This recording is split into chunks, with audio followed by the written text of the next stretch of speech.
What's up, fragrant world? Welcome back to another Stay Fresh production. Today I am delighted to bring you another fragrances of the week video. We skipped a week. I made a post and I informed you guys that I wasn't gonna make a fragrances of the week video because I didn't really have anything that I wore that week that I guess appealed to me and what I thought would have appealed to you guys to talk about. So I kind of skipped the week, and also I was feeling a little bit off, so just didn't have the energy to film. So we're back today. If you're new to the channel and new to fragrances of the week, welcome. Thank you for being here. Hope you stick around. What we do is I basically tell you the fragrances that I wore over the past 7 days. And I tell you what the weather was like, if I did anything that day, if I got any compliments, things of that nature. So we're gonna jump right into it with that in mind. Today is Wednesday, July the 10th, which is the day I'm shooting this video, but you'll probably see this on Friday, July the 12th. So we're gonna talk about from last Wednesday, which is the 3rd of July, up to today, which is the 10th of July. And last Wednesday, I wore this fragrance. This is Rêveur. I'm saying that totally wrong, but that's the name of the house. The fragrance is called Obsidian, and I just reviewed this fragrance. You can check that out here. Don't skip this one, man. This is a wonderful scent. The more I wear it, the more I enjoy it. It's so easy to wear, fresh and clean, a little bit sweet and fruity, really, really pleasant. Good performance. It's an eau de parfum. This is a brand new fragrance house. If you want to know more about it, check out the review. But this is what I wore last Wednesday, which was, from what I remember, a very relaxed day. I don't remember if I had anything in particular going on. Last Thursday, which was the 4th of July, which is Independence Day here in the United States.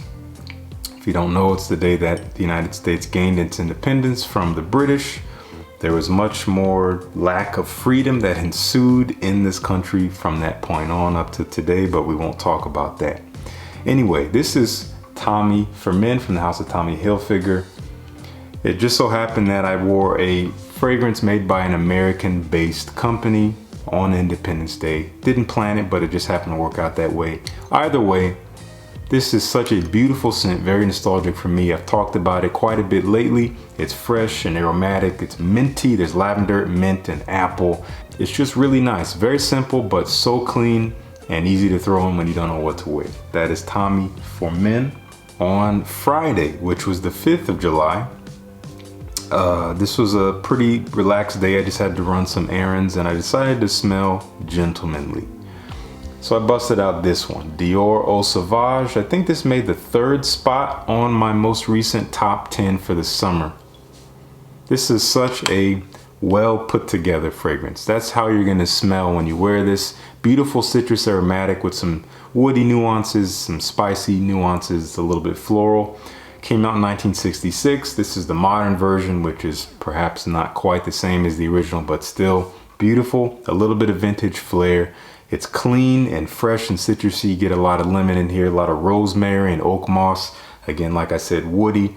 Beautiful scent. If you want to smell a little bit classy and a little bit classic, I should say a lot classy and a little bit classic, check out Dior Eau Sauvage. Okay, last Saturday, super relaxed day once again. I think I just taught a private lesson that day, and then I had the day to myself. I actually went and played some basketball on my own, which is something I've been meaning to get back into. I happen to be wearing this fragrance, which I would not recommend to play basketball with, but I just happen to wear it for the day. This is Pour Homme Extreme from the house of Bottega Veneta. This is one of the newest additions to my collection. I love this fragrance. This is a little bit polarizing. If you like your dark green and leathery and earthy scents, you're gonna love this. If you don't like those scents, then you will not love this. This is not a crowd pleaser, but worn in the right occasions, under the right circumstances, this one I think will just help you smell like $1.5 million times infinity. This stuff is so good. Again, earthy, leathery, green, got this like pine note in there, I believe. I get good performance out of this, and this is allegedly discontinued. So pick it up while you can if you like it. This is one I'll be reaching for a whole lot more this coming fall, but it just so happened to be kind of chilly that day that I wore it, so it worked perfectly. That's Homme Extreme from Bottega Veneta. Last Sunday, I was running around the whole day, decided to throw on at the Barber's. I did not include this in my top 10 for the summer because I talked about it a lot, and I think it shines a little bit more in the spring than it does in the summer. But it was cooler that day. We've had kind of an unseasonal summer. It hasn't been super hot, which I'm not complaining about.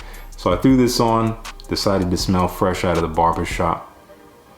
Oh man, it's beautiful, fresh and sweet and kind of creamy. It's basically a fougere fragrance of the barbershop variety. So it kind of comes out smelling like shaving foam, almost like a fresh, sweet and creamy shaving foam. You got tonka bean in there, there's leather in there, a lot of basil. This is a wonderful fragrance. One to check out. This is a great compliment getter too, and I get decent performance.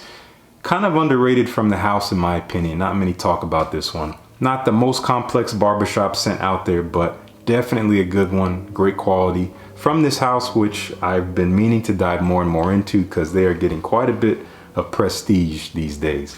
This is from the house of Margiela at the Barber's. Later on Sunday night, I decided to wear Valentino Uomo Acqua. I had a gig that night and it was a little bit warm, but you know, not necessarily hot. And this complemented the gig so well. It was still kind of early evening, so it wasn't quite nighttime yet. I like to wear this when it's still a little bit light out. This is like daytime elegance in a bottle for me. It's fresh and aquatic and a little sweet, but you got that iris note in there, so it still carries that bit of a starchy, almost powdery quality, but still made very fresh and aquatic. A little bit green with tomato. Ooh, so nice. A sleeper from the house because the performance isn't that great, but for a short gig, this worked perfectly. That was Valentino Uomo Acqua. All right, on Monday, I wanted to just wear something that was gonna make me feel good and something I didn't have to think about too much. So I just decided to wear one that I've been talking about a lot, and like I said previously and recently, has been getting pooped on quite a bit ever since it came out. But it's one that you gotta wear on your skin. You gotta give it a full wearing. You cannot smell it from paper. You cannot smell it from the atomizer and fully judge it there, because that's what I did, and I realized how wrong I was until I wore it. This is Acqua di Gio Absolu.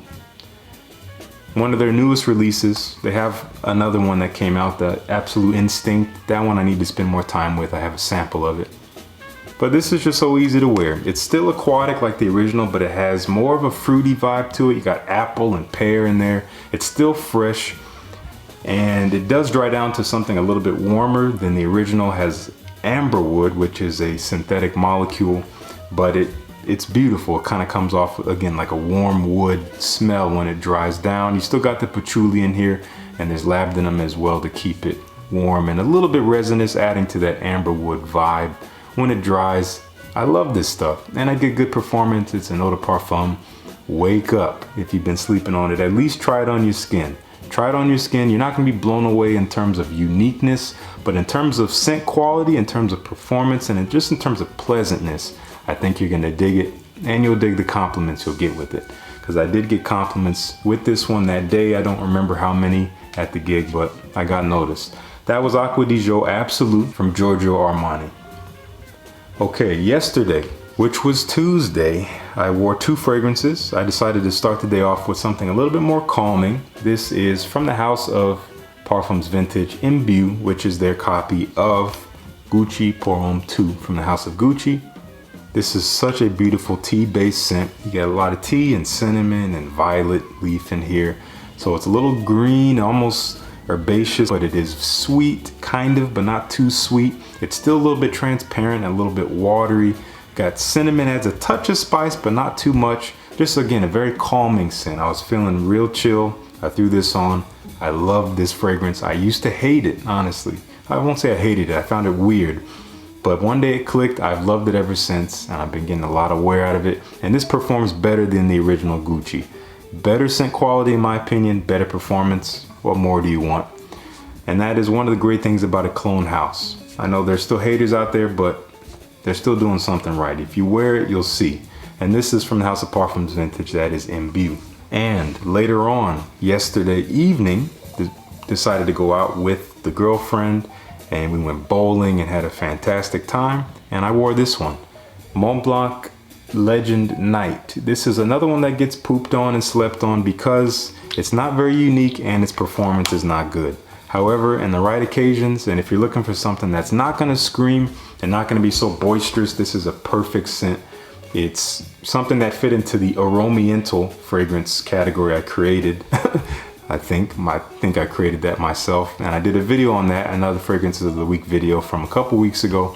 This is in that vanilla, lavender, apple. Again, it's Oriental, has kind of a sweet and rich nature to it, kind of almost succulent, but it does have a bit of a freshness to it. So it's something that can actually work in slightly warmer weather, and it might actually shine in warmer weather because the heat's gonna actually bring it out more, and it's gonna improve the performance a bit, at least the projection. This thing maybe lasts 4 or 5 hours on me on any given day, but it did the job for me. I went to bed that night and I could still smell it around me. It was beautiful. Love it, especially when it dries down. Super elegant, but still modern. This is Mont Blanc Legend Night. And today, I actually have another gig this evening, and I think I'm gonna wear an oil. I've been experimenting with oils lately. I did a video on oil perfumery, which you can check out up there. And I'm also gonna do a video very soon on the House of Zoha Aroma, which I've done a video on before. I think tonight I'm gonna wear a fragrance that they call, what do they call this? Agger of Dawn. So based on agarwood, you get rose, you get dried fruits in here. There's vanilla, there's sandalwood and incense. I'm wearing it here. This is such a beautiful scent. It starts off very much rose oud combo, which is very, very common Middle Eastern scent profile. But soon that vanilla and the dried fruits comes out, the sandalwood comes in, makes it a little creamy. It's so beautiful, so elegant. So I think this is what I'm gonna go for this evening. I'll just put some on my pulse points and we'll see how it does. I'm looking forward to it. So that will be Agger of Dawn. Thank you guys so much for watching. Now it's your turn. Let me know one fragrance that you wore this week that you enjoyed the most and why. Again, if you just list one, then it'll be easy for us to have a conversation about it.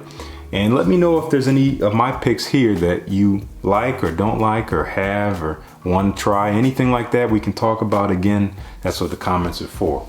If you like this video, go ahead and leave me a like. Why not? Helps me out, which helps you guys out because I can help you, bring you more content. And if you haven't subscribed already, if you've made it this far, might as well subscribe. Would love to have you back. Thank you guys so much for tuning in once again. Peace. I'll see you in the next one.